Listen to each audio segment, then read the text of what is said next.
Okay, so mukhang wrong timing kami nang punta sa Divisoria kasi pag Sunday, maraming close. So, eto na nga mga Habibies. Today, papunta kami ng Divisoria kasi magpa-participate kami sa isang bazaar ngayong January 29 to 31 sa Ayala Feliz Mall, 2nd floor.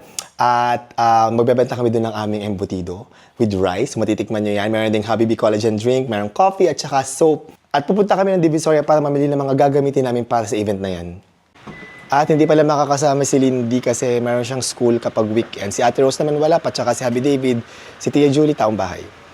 Ang sasama sa atin today ay si Uncle tsaka si Len Crazy, yung aming staff sa building. At syempre si Bob, ang ating driver. Naisipan ko mamili sa Divisoria kasi mura yung mga bilihin doon. At the same time, para makapamasyal din kami doon. Tsaka baka meron kami mga makita pa doon na pwedeng bilhin. So, andito na kami ngayon sa Divisoria. Ang una namin gagawin before kaming mamili ay kumain. At ang favorite namin kinakainan dito, ito, Waying Dim Sum. Chinese food. So, every time na pumupunta kami dito sa Divisoria, dito na kami kumakain. At pumipila kami dito. Kasi worth it pumila. Okay, so dumating na yung food namin. I'm having wonton mami. Yan, favorite ko yan dito sa Waying. Si Bob is having asado soy chicken. Order din ako ng chicken feet, siomai, hakaw. Len is having, kagaya ko, wonton mami. At si Uncle, ano sa'yo? Asado mami. Asado beef mami. Ayan, kakain naman kami. Baba, ano nangyari sa'yo?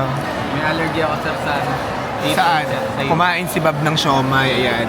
Akala niya pork siomay lang, yung pala pork shrimp. So nangangati ang labi niya kasi may allergy. Sino bumili ng gamot? Naghanap po si Uncle. Si Uncle? Sige. At tapos na kami kumain ng lunch. Ngayon maghahanap naman kami kung saan kami makakabili ng mga murang gamit para sa aming bazaar. Okay, so mukhang wrong timing kami nang punta sa Divisoria kasi pag Sunday, maraming close na establishment, nakakaloka. Pero naghahanap pa rin kami, hindi kami nawawalan ng pag-asa. So nakaabot na kami dito sa may palengke ng Divisoria and luckily may nakita kami bukas dito kaya nakabili kami. Hindi siya kompleto pero at least majority ng mga kailangan namin nabili namin.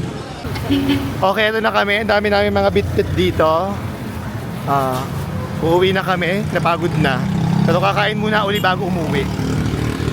At dahil napagod kami sa mga pinamili namin guys, grabe, namili kami ng mga disposable spoon at fork, mga tissue, mga lalagyan ng mga inumin, tsaka ng pagkain. Ayan, para sa aming bazaar. Nagmerienda muna kami, ayan. Mga gutom, galit-galit, hindi nag-uusap. Kumakain kami ng halo-halo dito sa food court ng 168. And syempre, nasa Divisoria ka na, bibili ka na ng mga pwede mo mabili dito. And mura dito ang mga barong. Di ba kagaya ito sinusuot ko ngayon guys? Sobrang mura lang. Pero I bought also one na pinya kukun dun sa isang store. Mura, parang sa mga mall, nasa 20 plus thousand, pero dito mabibili mo mga 7,000 plus lang. And nakauwi na tayo sa bahay. Grabe, sobrang sakit ng paa ko paglalakad na yan, guys. Nagalis na ako na aking sapato sa van. Pagod na pagod kami at nandito na sina Lindy. Kamusta ang school mo? Okay lang po, sir. Nakas ka nakauwi? Hapon na? Mga 3 po. Ayan. At pag uwi ko, magbibake pa ako ng chocolate cake kasi mayroon akong kailangan ko magbake ng isang chocolate cake. Ayan, Lindy, may pasalubong ako sa inyo ni Tia Julie. Kumuha kayo dyan, hopya. Ay, yeah. Kuha kayo. Dahil wala si Ate Rose, si Lindy ikaw ang gumagawa ng ano? Ganache. Ayan, si Lindy. So, mamabake na tayo. Ayan, mabilisan. Buti na lang isang cake lang gagawin ko ngayon. Ayan na siya, guys. Cake na natin. At habang binibake ko yan, magpapahinga na ako. Kasi napagod ako. Babalikan ko na lang mamaya. At namili din pala ako ng mga gulay sa Divisoria. 100 pesos to dalawa na. Ayan. Ganda, di ba? Oo, 100 pesos yan. Sariwa pa po. Dalawang piraso, 150. Magandang gulay na tayo dito. Yan. Ano po yan, sir? Asparagus. Di ba nakakatikim ng ganito? Mabilis Di lang pa naluto po. yung tikman mo. Masarap. Siyempre, may repolyo din tayo pang nilaga.